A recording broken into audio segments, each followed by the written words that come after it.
طيبين ورمضان كريم يا رب علينا جميعا كده ودايما متجمعين يا رب. الآن مع كلمة مستر طارق مدير عام الشركة.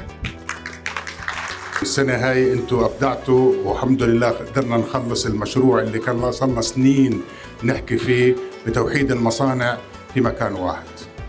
الله يعطيكم العافية. سلامة عبد العزيز علواني 10889.